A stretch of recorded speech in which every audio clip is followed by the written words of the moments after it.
Bismillahirrahmanirrahim. Assalamualaikum warahmatullahi wabarakatuh. Selamat sore teman-teman semua penonton setia Banyumas Bibit 88. Alhamdulillah pada kesempatan kali ini kita bisa berjumpa kembali dengan saya Mas Eko Banyumas Bibit 88, dan juga kali ini kita bersama Roman Purba dari Republik Bibit ya teman-teman. Terima kasih. Jadi hari ini kita ngobrol santai saja ya men. Oke. Mengenai penyakit-penyakit pada pohon durian. Oke. Siap. Lebih ke situ saja lah kita fokusnya ya. Sesuai dengan, karena penyakit-penyakit yang dari sekian kita cek atau main ke kebun customer, penyakit-penyakit disitulah yang kita sering jumpai ya toh. Nah, makanya kita bahas di sinilah. Oke. Betul sekali teman-teman. Jadi kurang lebihnya konten kita kali ini adalah membahas penyakit pohon durian dari perspektif Banyumas Bibit 88 atau berdasarkan keilmuan yang dimiliki oleh Banyumas Bibit 88. Ngawur ya kowe barang bok. Nah, gitu ya. Maksudnya kita berdua lah teman-teman. Jadi bareng-bareng dari kita perspektif kayak gitu. Perspektif kita sebagai penjual bibit durian. Karena alhamdulillah teman-teman, dari perjalanan kita antar bibit durian itu seringkali kita menemukan berbagai macam kondisi pohon durian. Ada yang super, ada yang baik, kemudian ada yang buruk, ada juga yang hidup segan mati tak mau, kemudian jamur, penggerek batang, kutu kebul, kutu kupret. Oh, kutu kupret nggak ada, tapi ya kutu-kutu lah, perkutuan duniawi lah teman-teman. Iya kan? Iya bro. Jadi oleh karena itu mudah-mudahan nih teman-teman, kita tidak bermaksud menggurui juga Mas Eko barangkali ya. Siap. Tapi lebih kepada curhat atau sharing. Siapa tahu nih teman-teman kebunnya atau pohon duriannya mengalami hal yang serupa dengan yang kita temukan. Betul. Gitu kurang lebih begitu teman-teman. Nah, jadi kita mulai dari mana dulu Mas Eko nih?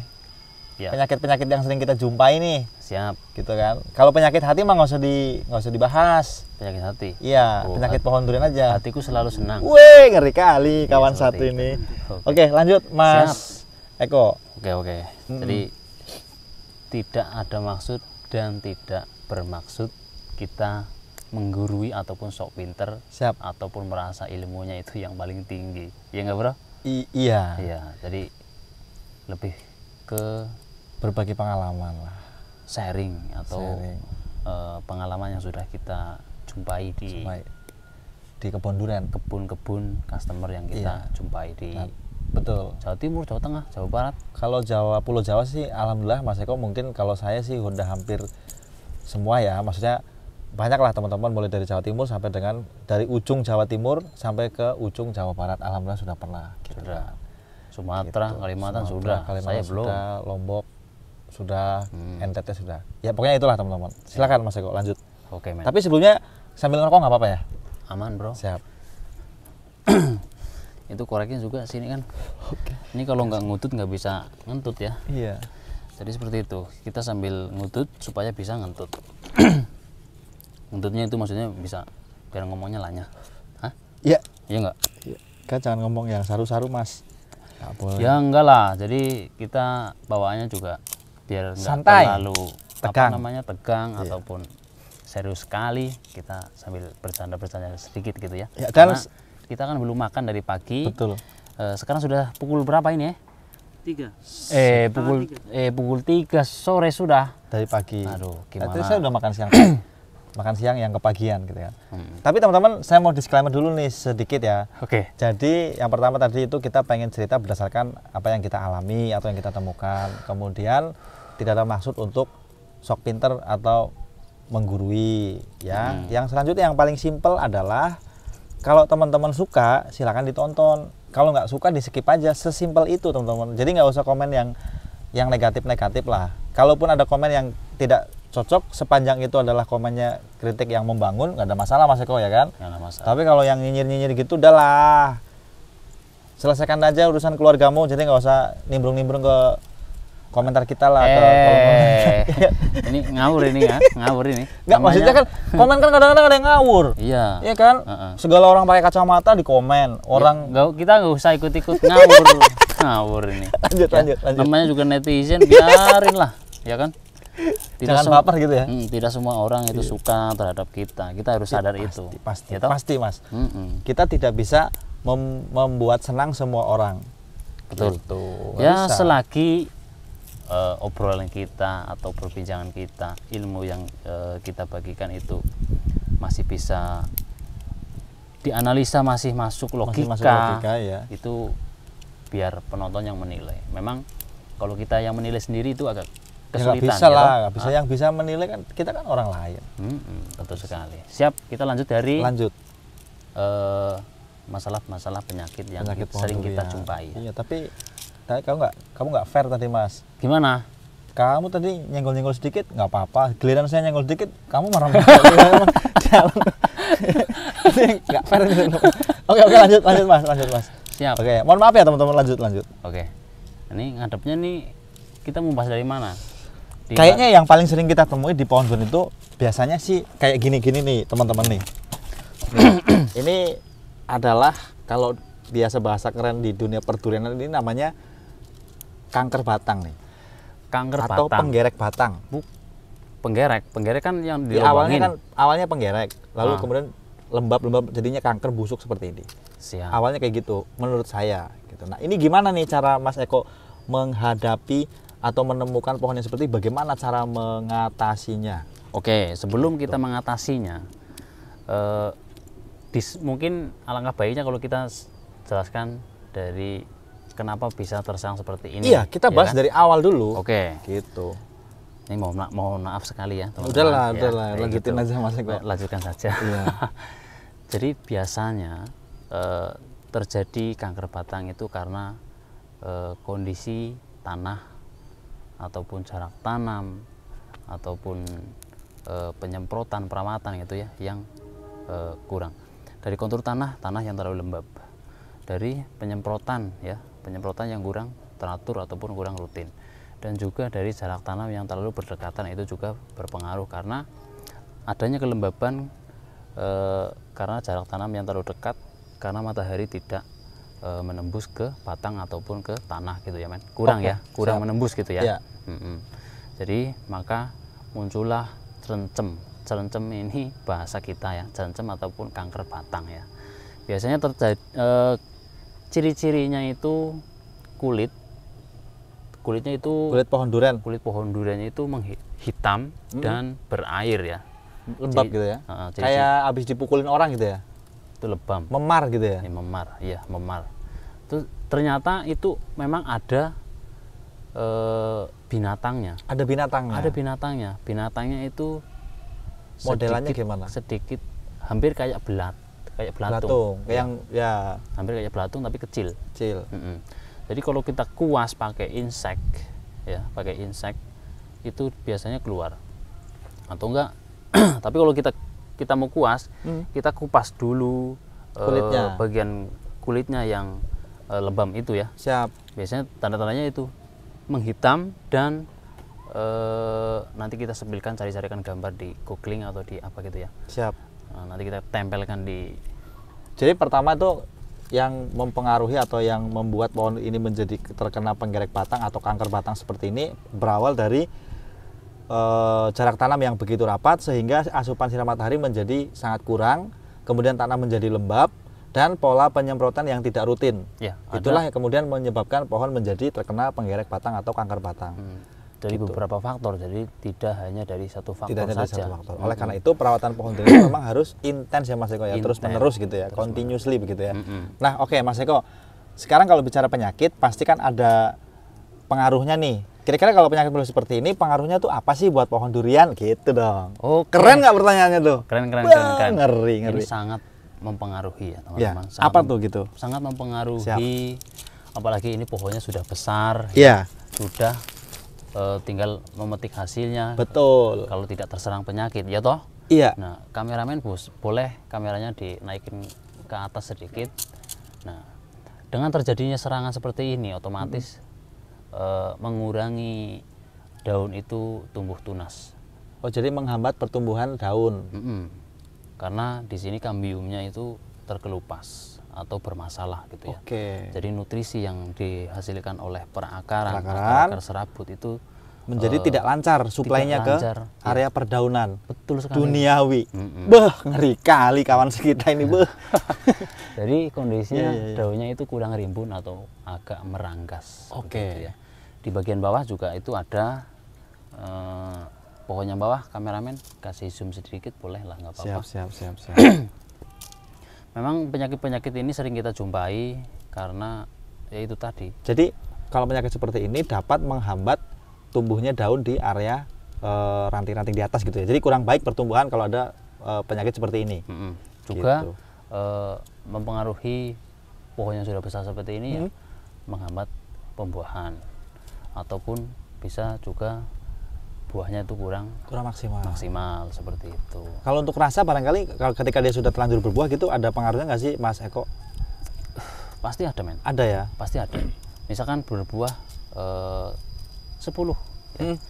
Ya itu bisa 50-50 yang bagus atau Yang bagus 5, jelek. yang jelek 5 gitu ya. Iya. Oke, jadi ini sangat penting lah. Teman-teman kalau sudah tahu tadi bagaimana dia menyerang, kemudian dampaknya seperti apa terhadap pohon durian itu sendiri. Nah, kemudian kita masuk ke cara pengobatannya nih, Mas Eko. Ini sekali lagi menurut sudut pandang Kita. Oke. Tuh. Gimana cara mengobatinya? Siap.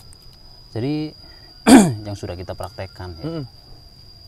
Kita kupas kulit yang lebam tadi. Oke. Nah, terus kita bisa pakai kurakron ataupun insek-insek. Kurakron itu insek ya? Ya, insek. Oke.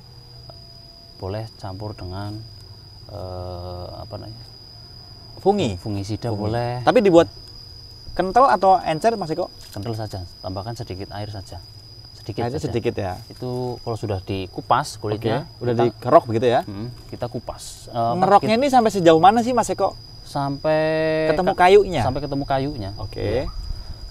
Nanti lama-lama dengan berjalannya waktu juga akan sembuh. Akan sembuh dan rapat lagi kayak gini ya. Ini udah menjelang sembuh ini Mas Eko ya. Ini berarti udah mungkin ini pertama kali, ini yang atas kedua kali, ini yang ketiga kali kena. Oke. Nah, dari tanda-tandanya sih ya, ini udah mulai kambiumnya udah mulai rapet, ini udah mulai pulih, ini baru kena. Yang sebelah sini. Oke. Luar biasa teman-teman. Jadi kuas, jadi insek sama fungi itu dicampur. Campur ya, dosis bebas ya. Diaduk begitu ya. Diaduk, nah langsung dikuaskan saja. Dioleskan ke area yang terkena ini ya. Betul, 1 minggu 1 kali. Seminggu sekali Mas Eko. Seminggu sekali atau seminggu 2 kali ya boleh lah. Siap. Nanti yang kayak belatung-belatungnya itu keluar, biasanya keluar. Pada pergi dia ya. Ternyata itu, tapi kenapa dinamakan kanker batang ya? Padahal ini Gak ada binatangnya. binatang, berarti kan hama. Iya, masuknya ke insek ya kan. Tapi kenapa dinamain kanker? Kanker batang. Ya Itu mungkin lebih ke istilah sih mungkin situ Mungkin, Mas. iya, Biar mudah dimengerti gitu kan. Ternyata ada binatangnya ternyata. Karena memang ternyata banyak Mas kalau yang model-model pohon korengan seperti ini gitu ya. Banyak ditemukan di berbagai tempat ya, berbagai tempat di daerah Jawa Tengah, Jawa Timur, bahkan sebagian Jawa Barat itu pada kena kayak gini, khususnya di tempat yang memang benar-benar lembab. Betul sekali, Gitu. bro. Itulah kenapa tadi jarak tanam menjadi penting Mas Eko ya. Jarak tanam penting, pruning juga penting. Ya. Kayak kemarin saya di Indramayu ya. Itu pohon usia 1 tahun 5 bulan, belum pernah di-pruning. Belum pernah pruning. Apa yang terjadi? Yang terjadi kanker batang. Sama kanker batang itu lebih parah. Dari bawah sampai ke pucuk. Sampai ke pucuk ya. Terkena kanker batang. Karena apa? Berarti karena kalau saking rimbunnya daun. Tidak dipruning. Tidak dipruning. Sinar matahari nggak masuk. Penyemprotan. Oh, penyemprotannya nggak bisa maksimal, nggak bisa menjangkau pohon duriannya. Cuma daunnya aja. Ketika penyemprotan insek dan fungi itu usahakan kalau di Malaysia cuci pokok sama cuci daun. Bukan cuci darah. Cuci darah nanti kalau udah kena ginjal. Siap. Ini ngawur ya. Jadi usahakan yang sedang berkebun durian ya, marilah kita menjaga tanaman kita, karena jangan sampai kita semangat di awalnya saja, semangat menanamnya saja, merawatnya itu ogah-ogahan. Jadi memang semuanya butuh proses dan perjuangan, ya, modal juga gitu ya. Memang di fase-fase itulah kita merasa kadang-kadang kalau melihat tanaman kita itu terkena penyakit agak sedikit ngedown, Ya, toh? mentalnya jatuh gitu ya. Mentalnya jatuh. Tapi kalau kita ngedown di situ, kita tidak mau memperbaiki di situ, ya sudah, putus di situ sudah. Iya. Kita Betul. tidak bisa mendapatkan gantinya untuk kedepannya, ya toh? Iya, betul sekali. Jadi upayakan jagalah dari cara penanaman, terus perawatan yang baik gitu ya. Terus ya kita menggali ilmu itu dari berbagai sisi lah, sambil jalan-jalan juga kita dapat ilmu, ya toh? Betul. Luar biasa. Nah, Mas Eko, kalau kita ini kan background kita ini kan, atau lebih tepatnya itu kan kita ini kan adalah penjual bibit durian. Siap. Lah sebetulnya kalau dari sudut pandang penjual bibit, semestinya pohon-pohon yang terkena penyakit seperti ini udah biarin aja dong, kena penyakit kanker batang, kanker daun, atau mungkin kanker akar begitu ya. Kanker daun. Iya, siapa tahu ada penyakit baru kan. Iya. Maksudnya kalau misalkan yang kayak gitu-gitu, apa tidak sebaiknya dibiarkan saja biar pohonnya mati, terus kan jadi beli lagi dong. Waduh, Gitu. untung banyak dong. Iya, makanya kenapa nggak dibikin cara seperti itu aja biar cuan gitu, Mas Eko? Enggak lah. Kenapa itu? Jadi membeli bibit itu bebas ke siapapun, kemanapun. Kecocokan Sama siapa silakan. kecocokan antara owner dan si penjual. Betul. Gitu? Kalau sudah klik gitu ya kan? Iya, memang itu dari hati ya teman-teman. Jadi Ngeri. usahakan ya apa namanya, kalau mau nanam atau berkebun, ya tanya-tanyalah dulu ke penjual bibitnya yang mau sellernya gitu ya? Iya, ke sellernya yang mau dibeliin bibit gitu ya. Betul. Dengan kontur tanah seperti ini harus seperti apa dan perawatannya bagaimana. Kalau dia betul. memang tidak jual putus, dia pasti mengutamakan kualitas dan servis yang bisa mendampingi sampai berhasil. After salesnya gitu ya? Iya, luar biasa. Jadi tidak hanya berjualan bibit saja, tapi kedepannya bisa memberikan edukasi lah, Mas. mendampingi, Ya, pendampingan gitu, Mas. pendampingan sampai benar-benar ke masa berhasil. Iya, Nah, karena seperti itu. kalau melulu tentang bisnis atau melulu tentang penjualan bibit, semestinya hal-hal semacam ini tidak usah dibuka, tidak usah diajarin, biar mati aja pohonnya. Kalau pohonnya mati kan jadi belanja lagi dong. Beli lagi, tapi kan kecewa. Kecewa. Tapi kecewa, itu kecewa. Jadi hal-hal seperti itu janganlah. Jangan ya. Jangan ditiru. Biarlah kalau memang Emang ada yang gitu, Mas? Ada. Kok ngomong jangan ditiru? Berarti kan kalau jangan ditiru berarti ada yang gitu. Ada yang begitu ada. Siap. Oke, Mas Eko, kita lanjut. Setelah kanker batang nih, penyakit-penyakit yang sering saya jumpai, itu yang nomor 2 itu yang paling sering nih ya. Kita ambil dari yang paling sering.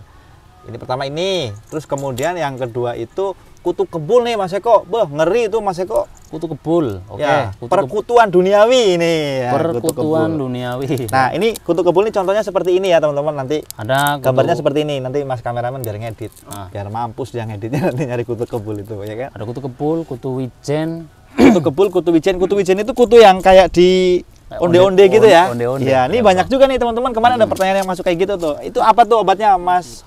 Untuk kutu wijen. Apa tuh, Mas Eko? Ya. Kutu wijen dan kutu kebul itu obatnya insek ya. Masuk ke kategori insek ya. Oke. Ada beberapa jenis merek insek yang rekomendasi. Saya aplikasikan itu. Ya. Memang ada yang kurang cocok. Ada yang kurang pas. Iya, kurang cocok. Bandel berarti nggak kutu kebul kita pakai kurakron, ternyata kurang maksimal. Gitu. Terus kemarin saya aplikasikan dengan menggunakan Besvidor, itu obat wereng yang di sawah. Obat padi ya. Alhamdulillah itu berhasil ya. Iya. Karena ternyata kita amati ya, mungkin kalau kemarin saya nggak ngecek lahan pembibitan, lahan pembesaran itu malam hari, kita nggak tahu. Ternyata kutu putih itu adalah telur dari wereng. Kutu putih adalah telur dari wereng. Wah, luar biasa nih penelitiannya teman-teman tentang perkutuan nih. Jadi werengnya itu kalau siang memang nggak terlalu kelihatan, nggak terlalu banyak. Karena mungkin lagi main.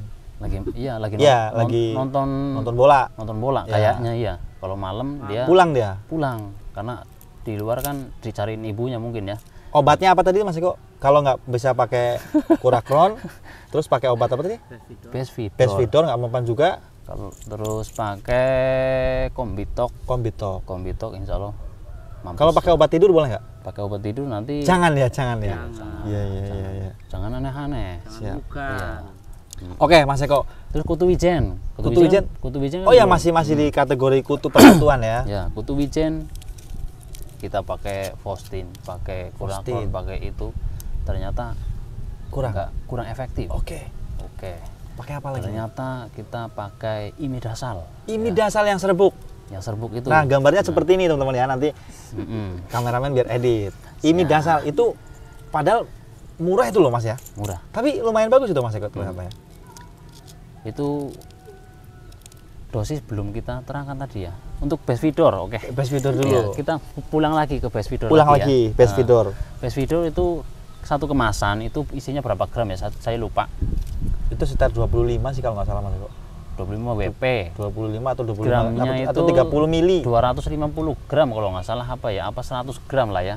Pokoknya satu kemasan itu untuk satu tank, untuk 2 tank 16 liter. Nanti kan ada petunjuk penggunaannya Mas. Enggak, beda bro. Emang nggak ada? Beda. Itu dosisnya segitu. Jadi satu kemasan satu bungkus untuk 2 tank. Nah, kalau Semprotkan ngomongin disemprotkan upayakan di sore hari Sore karena hari. hama itu datangnya di malam hari. gitu ya. Jangan pagi hari. Kalau pagi hari itu pakainya yang pupuk-pupuk mikro itu pagi hari boleh, itu bagus malah. Karena akan lebih cepat dicerap gitu ya. Mm-mm. Nah, kalau ngomongin dosis nih, tadi harus dosisnya harus tepat. Seandainya dosisnya terlalu banyak, efeknya apa sih, Mas? Kayaknya sih enggak lah. Ya, Loh, kita kan nggak tahu kan, penonton kadang-kadang. ya makanya sudah disaran, kita kasih saran. Maksudnya kalau misalkan sampai kebanyakan dosisnya itu efek sampingnya apa nih gitu. Oke, siap. Jadi pupuk kan jenisnya kan banyak. Usahakan kalau untuk penyemprotan insek itu dibarengin sama fungisida saja. Insek dan fungi dibarengi. Kalau untuk pupuk apa namanya mikro dan apa Pupuk mikro tadi. ya pupuk mikro itu disendirikan. Jangan Kayak dibarengin. pupuk mikro dan CPT dan lain-lain itu disendirikan lagi. Jangan dibarengin dengan Di-mix, insek. ya, di mix ya. Oke. Ya di mix. Di mix itu berarti dicampur dong. Kalau mix itu Oh, campur. mix di apa? Kau gimana? Maksudnya mungkin Di rolling ya, di rolling. rolling. Minggu ini pakai insek tadi sama fungi, baru minggu depannya kasih CPT dengan Mikro. pupuk mikro tadi. Betul. Jangan Nutrisi. salah, Mas. Iya, kan namanya kita sekolah juga kagak ya nggak bro? Ya sekarang sih bukan masalah sekolah dan tidaknya, karena sekolah itu hanya sebagai bukti bahwa kita pernah belajar, bukan karena kita pernah mikir gitu kan. Ya, belum tentu juga. Ijazah tuh nggak Ya menentukan, Bos. salah ngomong sedikit. Iya. Nggak apa-apa lah. Oke. Lanjut. Lanjut. Dan untuk kutu wijennya ya, kutu wijennya itu biasanya kita gunakan 3 sampai 4 sendok. Itu 1 minggu 1 kali. Pakai apa tuh tadi tuh? Kutu wijen sama pakai Pakai itu apa? Imidasal. Imidasal. Ya, 2 sendok makan atau sendok teh? 3 sampai 4 sendok makan. Ukuran sendok makan, bukan sendoknya dimakan gitu ya. Iya, sendok makan. Luar biasa. Jadi Dibarengi sama fungisida boleh. boleh ya. Nah, teman-teman, penggerek batang atau kanker batang sudah. Kutu kebul, kutu wijen sudah. Sudah. Terus yang sering terjadi di awal tanam. Kita jumpai Awal masa penanaman. awal tanam. Oke. Itulah penyakit-penyakit yang sering kita jumpai. Apa itu kira-kira? Iya, biasanya? iya kan? Betul. Karena kelembaban tanah Tidak stabil. Tidak balance gitu ya. terlalu lembab. Karena satu di musim hujan kebanyakan orang menanamkan di musim hujan. Nunggu musim hujan bahkan. Iya. Nah, disitulah yang mana tanah itu pH-nya turun, pH tanah jadi turun. asamnya tinggi. Asam tinggi. Tanah jadi asam. Iya. Merekomendasikan untuk pakai sistem busut lah, karena itu mungkin lebih aman. Menurut saya lebih aman. Ya toh? Benar. Untuk diameter busut ya menyesuaikan, jangan terlalu lebar dulu. Paling lebar untuk awal tanam itu 1,20 meter sampai 1,5 meter. Jadi tanamnya disarankan tanamnya itu supaya sistem busut. Supaya busut. nanti lebih mudah pengendalian airnya. Betul. Karena biasanya penyakit itu datangnya di awal musim penanaman, di awal masa penanaman. Kan itu yang menjadi masa-masa yang krusial atau masa-masa yang penting. Itu larinya ke ini biasanya fungisida. Karena jamur ya, Jamur di fusarium akar, ya. jamur fusarium, Siap. rhizotonia dan sebagainya. Itu awal penanaman ya kocor pakai antrakol boleh. Di awal penanaman. Pakai Berapa hari sekali Mas? Pengocoran antrakol itu untuk di area bawah awal pohon? tanam itu ya 1 bulan sekali boleh lah. Pas waktu penanamannya begitu? Habis tanam langsung kocor saja boleh. Langsung berikut dengan penyiraman tadi. Gitu. Kocor saja. Jadi kalau begitu dia Tapi lebih ininya Lebih bagus gitu ya? bagusnya itu pakai apa nama kemarin Mat? Ambition. Bukan ambition. Yang bubuk itu. Plan katalis bukan. Trikoderma. Trikoderma. Ya, pakai trikoderma. Pakai trikoderma juga. Pakai trikoderma itu lebih bagus karena itu memang pengendali hayati. Berarti kalau tadi saya agak teringat sedikit nih Mas Eko. Kalau begitu dia berarti masa penanaman kalau pas musim hujan justru tidak begitu disarankan, artinya kan kalau misalkan takut dengan pengendalian air yang susah tadi kan? Ya sebenarnya sih bisa kita atur, makanya kita tanam pakai sistem busut. Oke. Supaya airnya itu bisa langsung pergi. Memang selalu ada bantahan. Airnya itu tidak menggenang, gitu. Biarpun sudah memakai busut. Jadi ternyata yang kita temukan tanahnya, ya tanah merah, apalagi tanah merah dan tanah lempung ya teman-teman. Tanah merah itu sangat nyimpen air. Daya simpannya itu lebih lama. Lebih lama daripada tanah yang bercadas dan tanah yang berkerikil. Oke. Setuju. Dan tanah lempung, tanah liat itu nyimpennya lebih lama banget. Tapi kalau sampai kekeringan dia kayak batu, ya toh? Itu tanah liat. Nah disitulah karena tanahnya terlalu lembab, daya simpan airnya terlalu lama, sel-sel jamur kemudian dia tumbuh, muncul. Apalagi kalau awal tanamnya itu pakai pupuk kandang. Nah sudahlah. Oh, oke lah, itulah kenapa kemudian pupuk kandang itu tidak dianjurkan untuk awal tanam. Awal tanam untuk media tanam. Untuk media tanam sebaiknya jangan dulu. Bukan tidak boleh. Bukan tidak boleh. Tapi nanti dulu. Nah, ya, seperti itu. Karena kita mesti rinci Mas Eko menjelaskannya. Sebab nanti kalau misalkan salah-salah, nanti dikira kita anti terhadap salah satu jenis pupuk. Kita anti terhadap ini, terhadap itu, dan lain sebagainya. Siap bro. Begitu Mas. Oke bro. Gitu. Jadi, dan satu hal lagi Mas Eko, mohon izin, mohon maaf sebelumnya gitu ya. Kalau bisa volumenya agak dinaikkan. Karena banyak penonton yang komplain suaranya nggak dengar. Gitu. Siap bro. Bukan jadi begitu Mas kameramen ya? Seperti ini saja ya. Iya. Oke.